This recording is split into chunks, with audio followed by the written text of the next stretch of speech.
Hello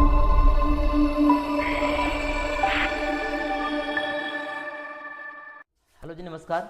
आप सभी को कॉल एकेडमी पर मैं स्वागत करता हूं। और आज हम लोग बात करेंगे 10th क्लास का एक बहुत अच्छा टॉपिक है द्विघात समीकरण मैथ के। इस समय तक आप ऑनलाइन या ऑफलाइन कहीं पे क्लास करते हैं तो मुझे उम्मीद है कि सभी इस विषय के सिलेबस लगभग समाप्त हो चुके होंगे। तो अभी आप रिवीजन कर रहे होंगे, अभी रिवीजन का टाइम है। तो हम चाहेंगे कि इस टॉपिक के सारे कंटेंट जो है आपके कम से कम समय में आप तक मैं डिलीवर कर दूं। ठीक है जी, तो चलिए हम लोग बात करते हैं।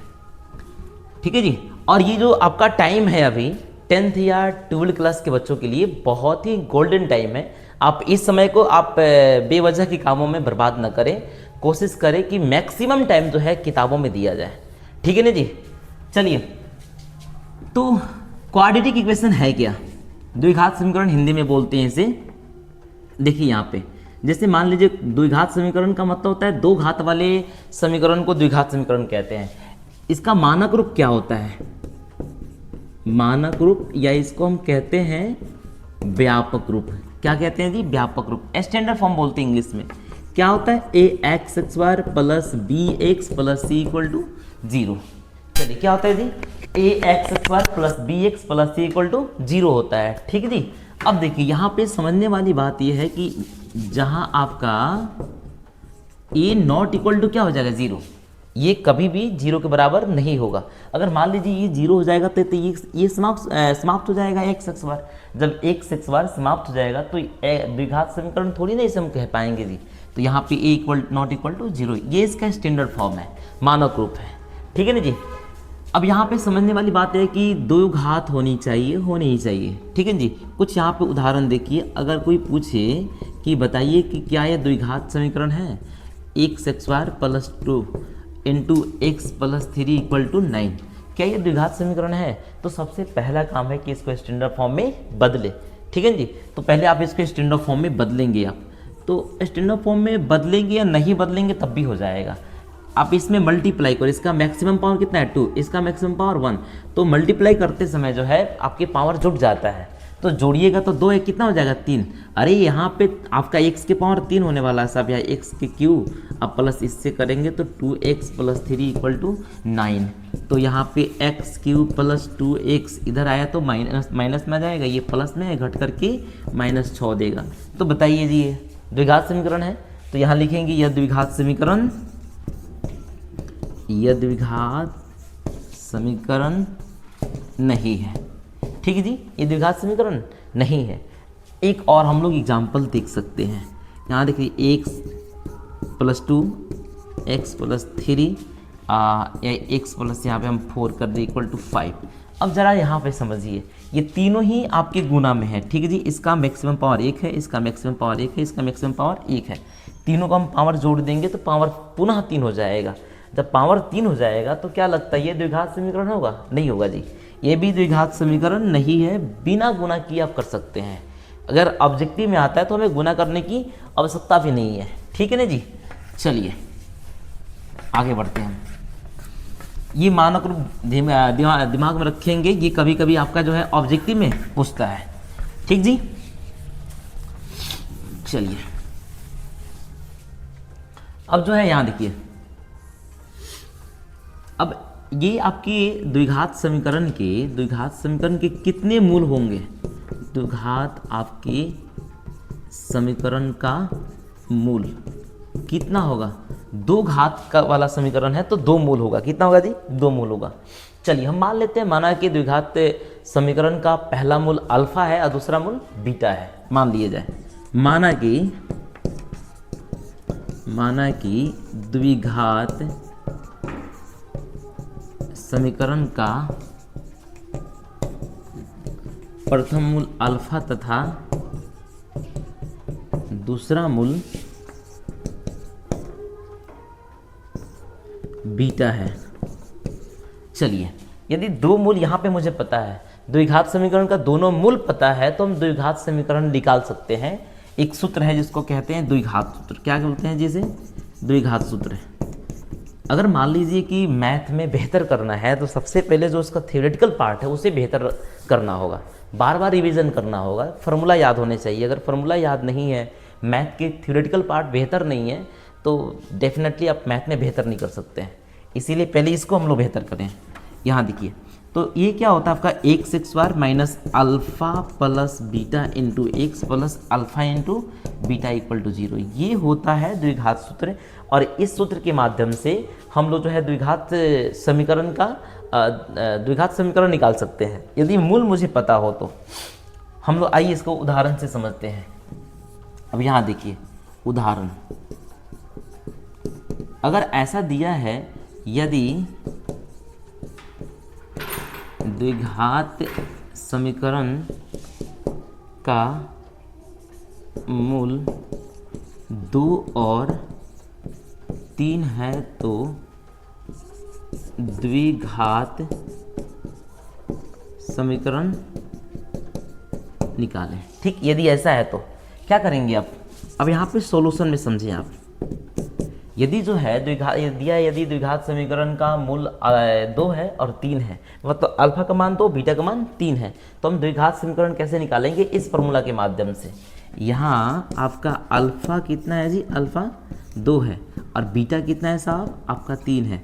इसीलिए द्विघात सूत्र से। किससे जी? द्विघात सूत्र से। अब क्या कर सकते हो? यहाँ देखिए फॉर्मूला में सेट कीजिए। X x bar minus alpha plus beta कितना है? अल्फा प्लस बीटा, यही ना है जी? 2 प्लस 3 इंटू एक्स, अब प्लस अल्फा इंटू बीटा, तो 2 इंटू 3 इक्वल टू 0। अब देखा जाए क्या होगा यहाँ पे जी? एक्स एक्स बार माइनस यहाँ पे 2 3 5 एक्स, अब प्लस 3 दो ना 6 इक्वल टू 0। ये हो गया हमारा द्विघात समीकरण। ठीक है जी। अगर ये फार्मूला याद है तो हम क्या दिक्कत है, निकाल ही पाएंगे आसानी से, बहुत आसानी से निकाल पाएंगे। कोई दिक्कत है जी? चलिए एक और क्वेश्चन हम लोग सोल्व करते हैं।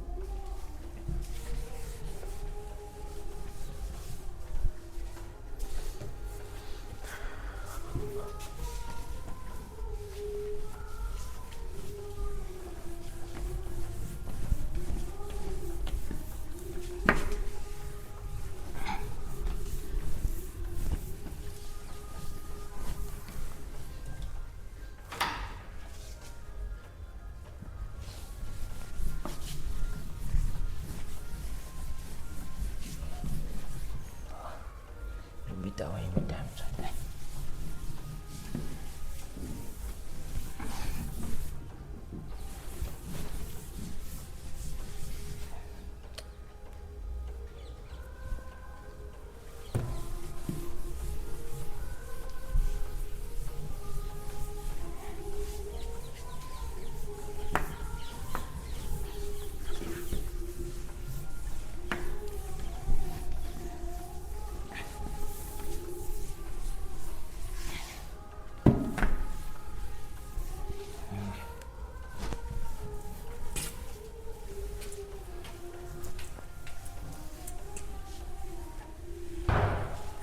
बात केलं जातं.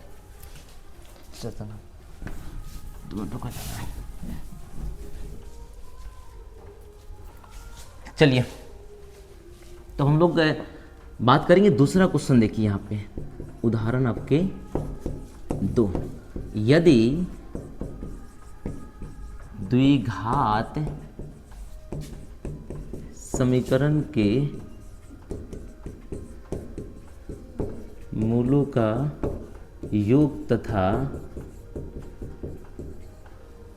गुणनफल आपके 2 तथा आपके -1 है,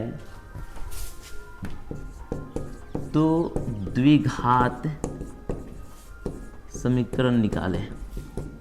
यदि ऐसा क्वेश्चन रहा तो आप फिर कैसे सोल्व करेंगे? क्या लगता है ये अल्फा और ये बीटा का मान है? ध्यान से क्वेश्चन पढ़िए। दिया है कि यदि द्विघात समीकरण के मूलों का योग मतलब अल्फा प्लस बीटा, और मूलों का गुणनफल अल्फा इंटू बीटा। यहाँ जानते हैं क्या दिया है जी? यहाँ अल्फा प्लस बीटा का मान कितना दिया है? 2, और यहाँ पे अल्फा इंटू बीटा का मान कितना दिया है? -1। इसीलिए द्विघात सूत्र से। किससे जी? द्विघात सूत्र से। चलिए, तो क्या हो जाएगा द्विघात सूत्र से? X x square minus alpha into beta, alpha plus beta into x, और alpha into beta equal to 0। तो यहाँ पर हो जाएगा एक्स स्क्वायर माइनस क्या हो जाएगा यहाँ पे जी, अल्फा प्लस बीटा का मान कितना है जी 2, और ये एक्स, अब प्लस अल्फा इंटू बीटा का मान कितना है -1 इक्वल टू 0। तो यहाँ पे हो जाएगा x square minus 2x minus 1 हो जाएगा, ये हमारा द्विघात समीकरण हो जाएगा। उम्मीद करते हैं ये समझ में आया होगा। ठीक है जी, चलिए हम लोग फिर आगे बढ़ते हैं। ये हो गया, आप लोग जो है बहुपद में पढ़े होंगे कि एक शून्यकों का योग और शून्यकों के गुणनफल आप पढ़े होंगे, तो वहीं उसी तरीके से मूलों का योग और उसके जो आपके यहाँ पे गुणांक है, जैसे यहाँ पे क्या हमने बताया x square plus b x plus c equal to 0। तो एक्स का गुणांक कितना है आपका ए है, एक्स का गुणांक कितना है आपके बी है, और अचर पद कौन है जी सी है। ठीक है, तो इसके जो मूल होते हैं अल्फा और बीटा, इसमें एक संबंध होता है, जैसे एक मूलों का योग alpha plus beta equal to क्या होता है, क्या होता है जी आपका होता है आपका माइनस बी बटे ए होता है, और एक होता है मूलों का गुणनफल अल्फा इंटू बीटा क्या होता है सी बटे ए होता है। ठीक है जी, याद रखेंगे आप 2 चैप्टर में जहाँ पे द्विघात बहुपद पढ़ना है वहाँ पे पढ़ाया गया होगा, alpha plus beta equal to क्या होता है माइनस बी बटे ए, बी क्या है जी एक्स का गुणांक है, और ये क्या है जी एक्स एक्स वाई का गुणांक है, सी आपकी अचर पद है। ठीक है जी, और अल्फा इंटू बीटा क्या होता है सी बटे ये होता है। ठीक, इसकी आवश्यकता पड़ेगी, जरूरत पड़ेगा इसका। जैसे मान लीजिए यहाँ पे दिया हुआ है एक क्वेश्चन है, ऑब्जेक्टिव क्वेश्चन, ठीक है ना जी, ये आपका ऑब्जेक्टिव क्वेश्चन है। मान लीजिए कि आपका बहुपद 2x x wire plus 3x minus 4 के शून्यकों का योग निकालें, शून्यकों का योग निकालें। तो कैसे निकालेंगे शून्यकों का योग, आप बताइए। देखिए यहाँ पे एक तो मेरे पास यहाँ पे है शून्यकों का योग, फॉर्मूला क्या होता है माइनस बी बटे ए, इस फॉर्मूला पे भी निकाला जा सकता है, और आसान यही है आपका।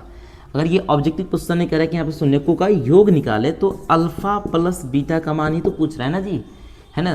तो यहाँ पे अल्फा प्लस बीटा का मान क्या होता है याद करो, तो यहाँ पे जी माइनस बी बटे ए होता है। तो बताओ माइनस बी कितना है, माइनस बी कितना है जी 3 बटे आपका ये कितना है जी 2। यहाँ पे एक्स स्क्वायर का गुणांक कितना है जी ए है, तो यहाँ पे 2 हो जाएगा। तो ये हो जाएगा मेरा आंसर, माइनस के माइनस बी का मान यहाँ पे 3 है, एक्स का गुणांक बी है, और उसके बाद ए कितना है जी ये एक्स स्क्वायर का गुणांक 2 है। तो ये हो जाएगा आपके।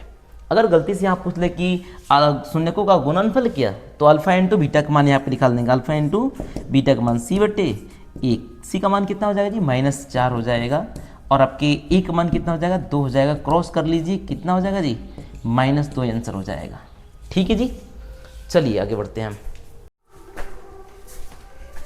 चलिए तो हम लोग बात करेंगे अब जो है, थोड़ा यहाँ देखेंगे कि ये द्विघात कुछ समीकरण दिए हुए हैं, और इसके क्या मान होगा, इसका क्या मान होगा, और इसमें बताना है कि निम्नलिखित में कौन द्विघात समीकरण है। देखिए यहाँ पे तो ये इसका क्या मान हो सकता है, अल्फा और बीटा क्या है इसका शून्यक है। तो बताओ alpha plus beta equal to क्या होता है, याद कीजिए जी, अभी बताए हैं ना क्या होता है, alpha plus beta equal to minus b बटे ए है जी। तो माइनस बी बटे क्या हो जाएगा ए, माइनस बी का मान कितना है जी 5, और ए का मान कितना है जी कुछ यहाँ पर नहीं है, तो 1 होता है, तो 1 है, मतलब -5 आपके आंसर हो जाएगा। ठीक है जी, चलिए अब यहाँ देखिए, इसमें कह रहा है कि 1 बटा अल्फा और 1 बटा बीटा का मान। अच्छा क्वेश्चन है, यहाँ पे देखा जाए इस फॉर्मेट में तो मान नहीं निकाल पाएंगे, तो बट्टे का जोड़ कर लीजिए आप, अल्फा इंटू बीटा हो जाएगा एलसीएम, इससे भाग करेंगे बीटा, तो यहाँ पे बीटा अब प्लस इससे भाग करेंगे तो अल्फा।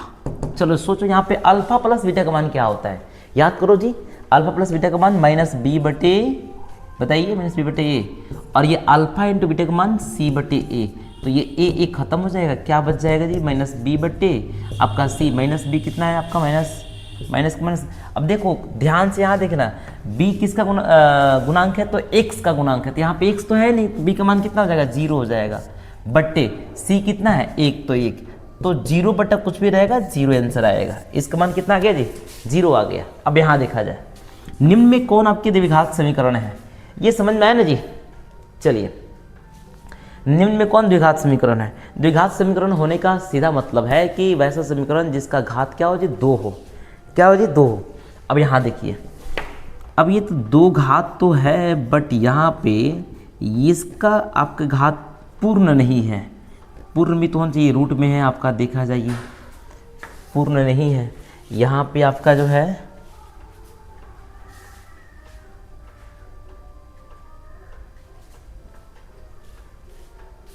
चलिए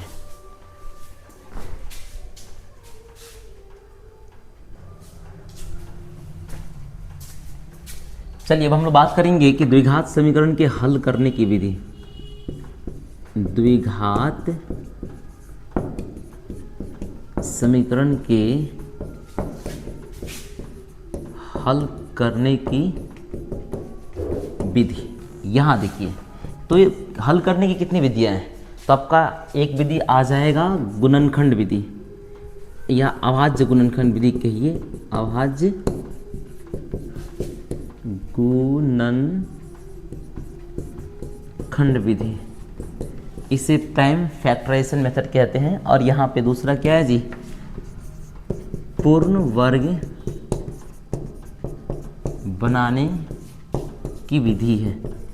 और एक है आपका द्विघात सूत्र के द्वारा, द्विघात सूत्र द्वारा। देखिए एक द्विघात सूत्र हम लोग पढ़े थे कि यदि दो मुझे मूल पता हो तो हम द्विघात समीकरण निकाल सकते हैं। और यहाँ पे ये द्विघात समीकरण से हम क्या जानेंगे कि यदि द्विघात समीकरण है तो हम मूल ज्ञात कर पाएंगे। ठीक है ना जी। चलिए तो ये आपकी 3 विधि हैं। तो हम सबसे पहले बात करेंगे अभाज्य गुणनखंड विधि की। ठीक है ना जी। आइए यहाँ पे हम बात करते हैं अभाज्य गुणनखंड। चलिए तो हम लोग अभाज्य गुणनखंड विधि से क्वेश्चन को सोल्व करना सीखेंगे, है ना जी। उसके बाद जो है पूर्ण वर्ग बनाने की विधि और उसके बाद द्विघात सूत्र है। देखिए यहाँ पे मान लीजिए क्वेश्चन यहाँ पे कि एक्स एक्स बार माइनस यहाँ पे 9x और प्लस आपका यहाँ पे आ जाएगा 18 = 0 माइनस यहाँ पे मान लीजिए प्लस 18 = 0। इसे सोल्व करना है किस विधि से जी? अभाज्य गुणनखंड विधि से। तो अभाज्य गुणनखंड विधि में होता क्या है कि ये तो आपका फर्स्ट है और ये आपका लास्ट, इसको मिडल बोलते हैं। तो हम सबसे पहले कर लेते हैं, पैटर्न है, इस पैटर्न को सीख जाइए, समझ में आ जाएगा। फर्स्ट इंटू लास्ट करते हैं। तो फर्स्ट इंटू लास्ट कितना, ये प्लस प्लस आपका कितना आएगा जी 18 x²। चलो जी अब देखिए, और हमें क्या करना होता है कि इसको बीच वाले भाग को 2 आपको भागों में बांटना पड़ता है। अभाज्य गुणनखंड विधि से हल करने के लिए, गुणनखंड निकालने के लिए, मान निकालने के लिए सबसे पहली बात कि जोड़ा में होना आवश्यक है। यहाँ पे जोड़ा में तो है नहीं, तो सबसे पहला काम है जोड़ा में इसे बनाना, है ना जी। तो इस बीच वाले को 2 भाग में बांटेंगे तो 2 आपका हो जाएगा। ठीक, तो कैसे बांटे बीच वाले को? तो अब बीच वाले को बांटने के लिए मुझे ये फर्स्ट इंटू लास्ट करना पड़ा। ठीक, और जो यहाँ पे प्राप्त होगा हम इसी का करेंगे क्या, प्राइम फैक्टर, अभाज्य गुणनखंड, है ना जी। तो यहाँ पे हम कर लेंगे इसका अभाज्य गुणनखंड। कितना से करें जी? 2 से कर लेंगे तो ये हो जाएगा 9, फिर 3 से करेंगे आएगा 3। ठीक है जी। अब यहाँ देखिए, ये जोड़ने घटाने पर इतना आना चाहिए। इसको ऐसे 2 भाग में तोड़ना है कि जोड़ने पे या घटाने पे इतना ही है, लेकिन गुना जब करें तो फर्स्ट इंटू लास्ट के बराबर है। तो जरा देखो, तो 3 दूना 6 अब प्लस 3, ये आ जाएगा 9। अरे बट यहाँ पे माइनस में 9 है, तो दोनों को माइनस कर दो साहब। हम दोनों को माइनस कर देंगे तो -9 आ जाएगा। ठीक है जी। तो यहाँ पे -6x - 3x - 9x हो जाएगा। ठीक है ना जी, ये सही है। मतलब हम -9x को हम इतना में तोड़ सकते हैं। तोड़ दीजिए यहाँ पे अब x² माइनस यहाँ पे 6x - 3x अब प्लस कितना 18 = 0। अगर ये समझ गए तो समझो कि सोल्व हो गया, अब कोई दिक्कत नहीं है। चलिए अब जोड़ा लगा लीजिए। सब कहते हैं जोड़ा ऊपर वाले बनाते हैं, बट हम लोग यहाँ पे हम लोग बना रहे हैं। यहाँ देखिए, तो क्या यहाँ पे हो जाएगा, इसमें से क्या कॉमन हो सकता है बताइए? x कॉमन होगा, हाँ, और कुछ नहीं। दोनों में जो कॉमन होगा उसको हम बाहर निकालेंगे। तो दोनों, इसमें 2x है, इसमें 1x है, दोनों में एक और x है तो निकाल दो। इसमें 6 है, इसमें कुछ होना है तो आपका x निकल गया तो 1x बच जाएगा, माइनस यहाँ पे x निकल गया तो 6 बच जाएगा, माइनस यहाँ पे 3 निकल जाएगा। तो आपके 3 जब निकल जाएगा, इसमें भी, इसको हम 3 गुने कर सकते हैं 6, तो 3 निकल जाएगा तो मतलब -3 निकल गया, x बच जाएगा। जब भी माइनस कॉमन करेंगे तो अंदर का साइन चेंज हो जाएगा। ये प्लस तो -3 तो बाहर है तो 6 बच गया = 0। ये बीच वाला बराबर आना चाहिए, है ना बराबर जी। चलो ठीक है। अब यहाँ पे x माइनस कितना हो जाएगा 3, और यहाँ पे x माइनस कितना हो जाएगा 6 = 0। अब ये यहाँ तक नहीं, इसके बाद हमें जो है x का मान निकालना है। तो ये देखिए दोनों में गुना करने के बाद 0 आया, इसका मतलब ये संभावना है कि ये 0 हो सकता है, नहीं तो ये 0 हो सकता है, नहीं तो दोनों 0 होगा, तभी ना 0 आएगा गुना करने के बाद जी। इसीलिए यहाँ पे हम कर सकते हैं x - 3 = 0 और x - 5 = 0।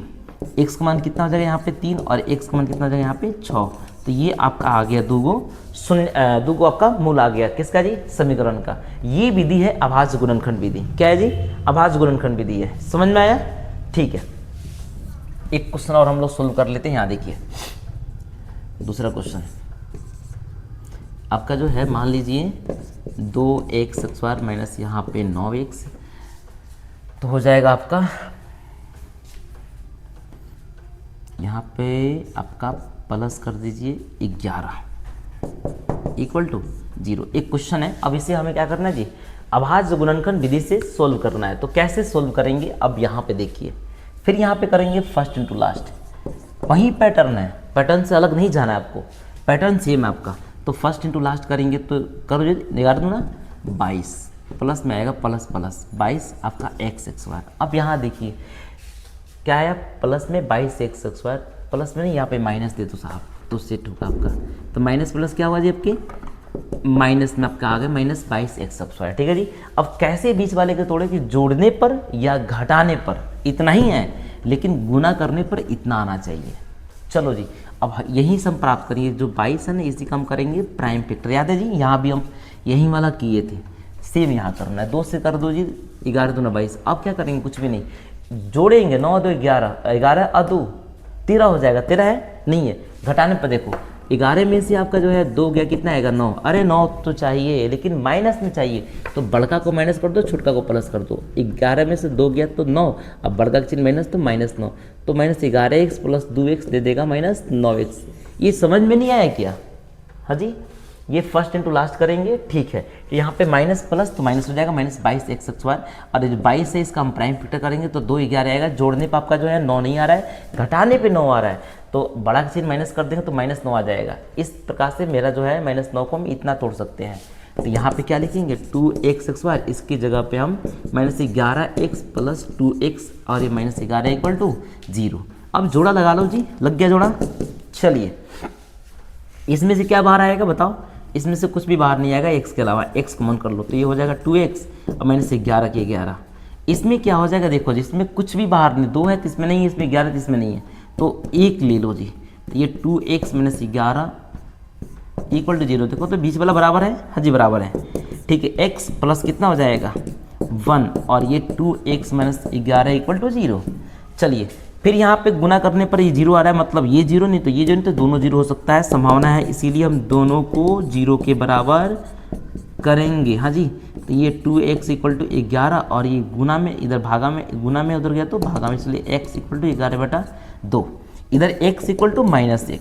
ये हो गया मेरा अल्फा, ये हो गया बीटा, 2 शून्य 1। उम्मीद करते हैं समझ में आया होगा। लेकिन गुणनखंड जो है केवल 2 क्वेश्चन बनाने से क्लियर नहीं होगा, इसमें भी बहुत सारे आपके टाइप हैं। तो मुझे लगता है कि अब घर पे जो है कुछ क्वेश्चन आपको हम दे देते हैं, प्रैक्टिस कीजिएगा, फिर ये आपका जो है बढ़िया हो जाएगा आपका। ठीक है जी, एक क्वेश्चन और आपको बनाते हैं। यहाँ देखिए,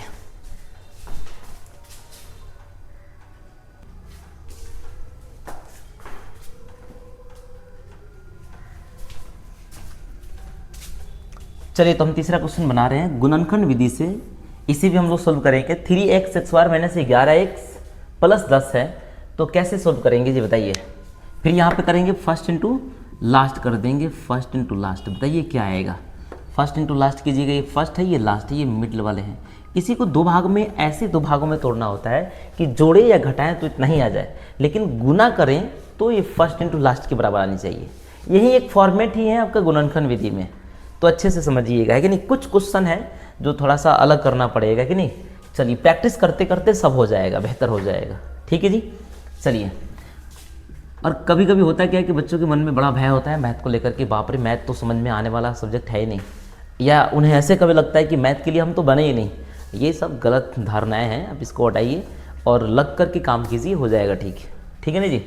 यहाँ देखिए, तो फर्स्ट इनटू लास्ट कीजिएगा, 3x² में 10 से गुना कीजिएगा, 10 × 30x², यहाँ पे प्लस है ना जी, प्लस प्लस प्लस, ठीक है।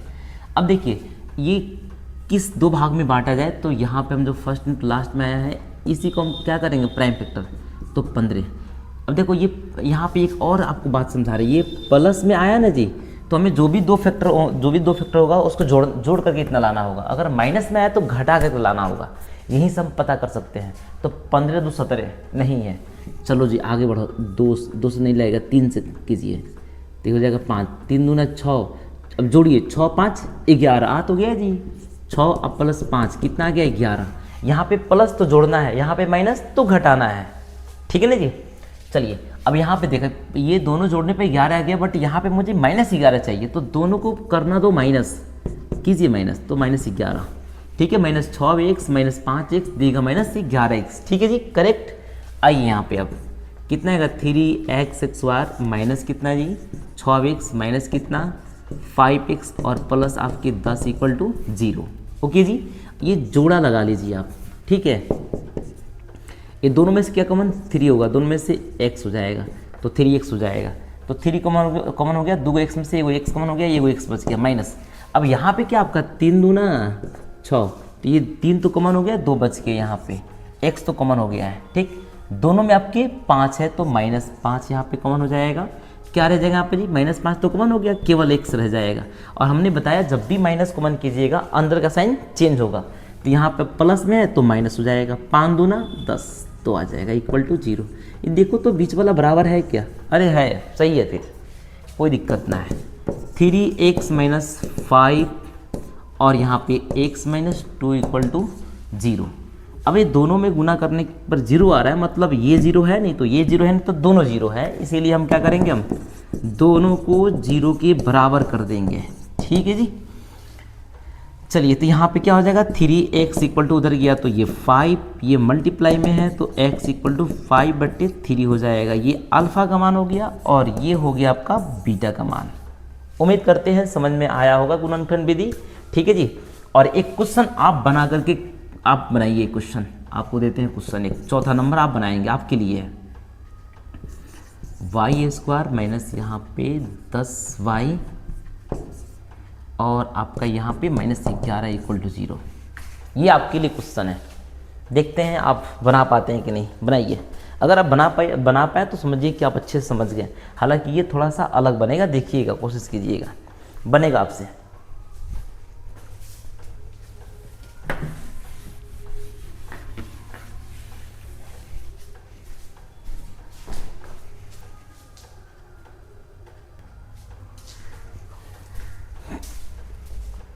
चलिए हम लोग जो है गुणनखंड विधि समझें। एक क्वेश्चन दिए उसको आप बनाइएगा, है ना जी। और अभी हम बात कर रहे हैं, थ्योरी की बात कर रहे हैं, ठीक है जी। अभी हम थ्योरी की बात कर रहे हैं। जब गुणनखंड विधि, उसके बाद जो है द्विघात सूत्र विधि, उसके बाद पूर्ण वर्ग बनाने की विधि, जब ये समाप्त हो जाएगा तो हम फिर आएंगे आपके 4.1 पे, 4.2 पे, 4.3 पे। और मुझे पूरा भरोसा है कि थ्योरी समझने के बाद जो है आप ये क्वेश्चन को आसानी से बनाने लगेंगे। जो आपके लैंग्वेज वाला क्वेश्चन है उसमें थोड़ा बच्चों को प्रॉब्लम होती है, तो कोई बात नहीं, उसके लिए हम लोग हैं, उस पर हम बात करेंगे और उस क्वेश्चन को भी सोल्व करेंगे वीडियो में। एक वीडियो में तो नहीं हो पाएगा, वो अगले वीडियो में हम करेंगे, ठीक है ना जी। तो अगर उस वीडियो को समझना है तो सबसे पहले इस वीडियो को अच्छे तरीके से देखिए, ठीक है ना जी। चलिए आइए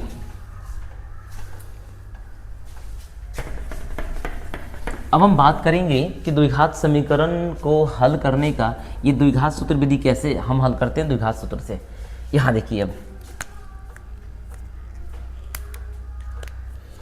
चलिए तो क्या होगा जी, यहाँ पे द्विघात सूत्र पहले है क्या वो देख लो आप। मान लीजिए यहाँ पे अल्फा और बीटा, यहाँ पे मान लीजिए ax² plus bx plus c = 0। ये तो आपका क्या है जी, स्टैंडर्ड फॉर्म है किसका जी, द्विघात आपका समीकरण का, ठीक है। तो ये x² का गुणांक a है, आपका x का गुणांक b है, अचर पद c है।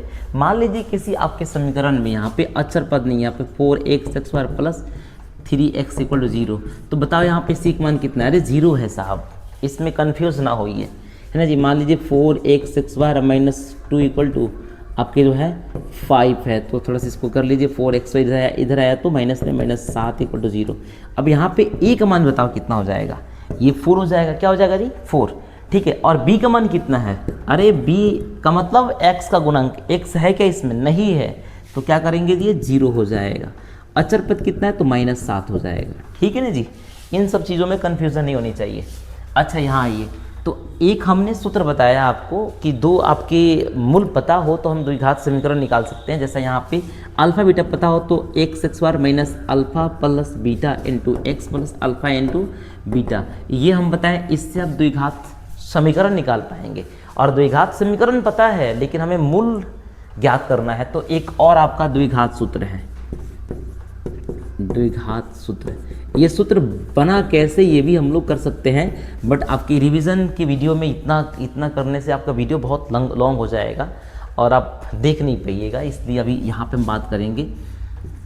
चलिए सीधे हम सूत्र की बात करते हैं। तो क्या होता है, आपका मूल इक्वल टू होता है -b plus minus root under आपके b² माइनस 4ac बट्टे क्या होता है आपके जी 2a होता है।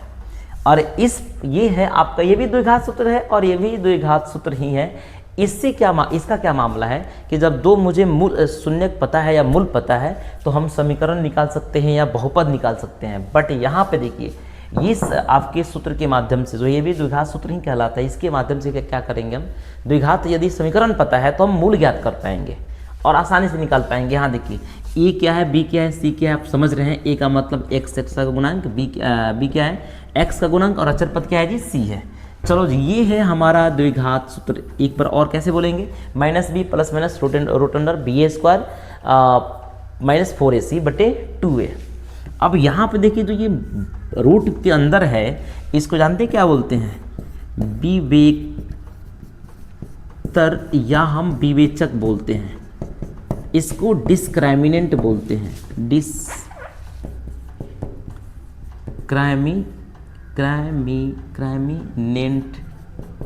भी कहते हैं, डिस्क्राइमिनेंट। इसको डी से इंडिकेट करते हैं, विवेचक या विविक्तर। ठीक है जी, डिस्क्राइमिनेंट। ओके, इसको हम डी से इंडिकेट करते हैं। डी इक्वल टू क्या होता है, तो ये जो रूट के अंदर है वो आपका हो जाएगा b² माइनस 4ac। देखिए, आपके ये द्विघात सूत्र से आपके ऑब्जेक्टिव क्वेश्चन बहुत सारे बनते हैं, तो ये थ्योरी वाला पार्ट एकदम आपको क्लियर होना चाहिए। ठीक है ना जी, ये जो रूट के अंदर उसे क्या बोलते हैं, डी बोलते हैं। डी का मतलब डिस्क्राइमिनेंट, मतलब विवेचक या विविक्तर। अच्छा जी, ये याद होना चाहिए, डी इक्वल टू कितना जी, b² माइनस 4ac। चलिए, और डी पे आपका निर्भर होता है कि इस समीकरण का मूल कैसा होगा, डी के मान पर निर्भर करता है। तो अब यहाँ देखिए, कंडीशन नंबर 1 हम लोग बात करते हैं। कंडीशन 1, यदि आपका जो है डी क्या हो, इक्वल हो किसके, 0 के, डी बराबर 0 हो, तो कैसा होगा आपका समीकरण का मूल, समीकरण का मूल वास्तविक और बराबर होगा। ठीक है जी, यदि डी इक्वल टू 0 हो तो समीकरण का मूल वास्तविक और बराबर होगा। ठीक जी, ये ध्यान रखिएगा, यहाँ से क्वेश्चन बहुत बनते हैं मेरे बाबू। तो यहाँ पर डी इक्वल टू क्या है जी, 0, तो मतलब क्या होगा जी, मेरा मूल आपके समान होगा और वास्तविक होगा, दोनों समान ही होंगे। अब d इक्वल टू 0 का मतलब है b² minus 4ac equal to 0। कभी कभी क्वेश्चन में दे देता है कि यदि d इक्वल टू 0 हो तो बताओ b² का मान क्या होगा, तो ये b² इक्वल टू कितना, इधर आ जाएगा तो 4ac आ जाएगा, इतना मान आ जाएगा। तो इसको ध्यान देंगे। कभी कभी कुछ ऑब्जेक्टिव क्वेश्चन में ये भी पूछता है कि बताइए किसी बहुपद का, किसी समीकरण का विविक्तर आपके शून्य है तो मूल क्या हो। अब देखिए, विविक्तर तो डी का मान 0 है, तो मेरा मूल क्या होगा, मूल, ये फॉर्मूला देखिए क्या होता है, यही ना मूल है जी, x इक्वल टू क्या होता है formula, -b plus minus root under b² minus 4ac बटे 2a। जब भाई पूरा मान 0 है तो हम 0 यहाँ पे मान पुट कर लेंगे, क्या करेंगे 0, तो 0 का रूट कितना होगा 0। अरे 0 जोड़ो घटाओ कोई फर्क नहीं पड़ता, -b बटे 2a आपका। ये बहुत भी आपका ऑब्जेक्टिव क्वेश्चन है कि नहीं, ध्यान रखेंगे आप। द्विघात समीकरण में कभी दे देगा कि आपका विविक्तर या विवेचक 0 है, तो बताओ बहुपद के द्विघात समीकरण का मूल क्या होगा, तो मूल क्या होगा जी, -b बटे 2a। इसे रट्टा नहीं मारना, मैथ को अगर रट्टा मारते हैं तो ये आपकी बेवकूफ़ी है। इसका मतलब है कि आप समझना नहीं चाहते, आपको समझ में नहीं आ रहा है। है ना जी। तो आप इस वीडियो को अच्छे से देखेंगे तो डेफिनेटली आपको समझ में आएगा, आपको रटने की ज़रूरत नहीं पड़ेगी, ठीक है ना जी। चलिए, तो यहाँ पे क्या हो जाएगा आपके -b/2a, ठीक जी। चलिए फिर आगे बढ़ते हैं।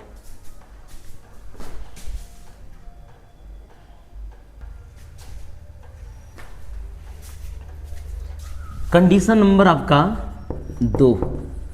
कंडीशन 1 में हमने पढ़ा कि यदि d का मान 0 हो तो आपका मूल जो है वास्तविक और बराबर होगा, ठीक है ना जी। और हमने बताया कि आपको यदि d का मान 0 हो तो मूल क्या होगा, -b/2a, ठीक है। अब यहाँ देखिए, यदि आपका जो है, यदि d आपका ग्रेटर देन 0, d जो है 0 से बड़ा हो तो मूल वास्तविक तो होगा ही होगा, मूल वास्तविक और क्या होगा जी, असमान होगा। क्या होगा जी, असमान होगा। मतलब ये कि वास्तविक होगा बट बराबर नहीं होगा, ठीक है ना जी। और डी का मान 0 हो तो वास्तविक होगा और बराबर होगा, ठीक जी। अब यहाँ देखिए, यहाँ पे ये कंडीशन है आपका, कंडीशन 3 है कि यदि आपका d लेस देन 0 हो, d मतलब 0 किससे, d 0 से भी छोटा हो, मतलब d माइनस में हो, तो फिर क्या होगा, हो तो समीकरण का अस्तित्व नहीं होगा। तो समीकरण का अस्तित्व नहीं होगा, मतलब समीकरण का मान नहीं निकाला जा सकता है। यदि हम पहले जांच करेंगे, अगर d का मान 0 से छोटा आया, माइनस में आया, तो वैसे कंडीशन में समीकरण का अस्तित्व नहीं होता है। एक यहाँ पे देखिए, d आपके ग्रेटर देन या इक्वल टू, तो इसका मतलब कि बराबर है, नहीं तो बड़ा है, इसका मतलब कि ऐसे में समीकरण का अस्तित्व होता है, अस्तित्व होगा समीकरण का। यदि d आपके लेस देन 0 है, मतलब d छोटा है किससे, 0 से, तो ऐसे में आपके अस्तित्व नहीं होगा, ठीक है ना जी। कभी कभी क्वेश्चन पूछ देता है, बताओ निम्नलिखित में किस कंडीशन में समीकरण का अस्तित्व है, एक में ये दे देगा, तो इसमें तो अस्तित्व है जी।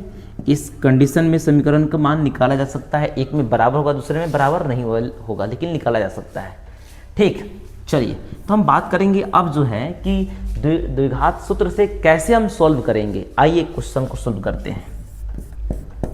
क्वेश्चन आपके 2x² माइनस आपका 3x, आपकी जो है मान लीजिए आपका 7x, और ये आपके यहाँ पे कितना हो जाएगा 5 + 5 = 0 हो तो द्विघात सूत्र से मूल निकालें।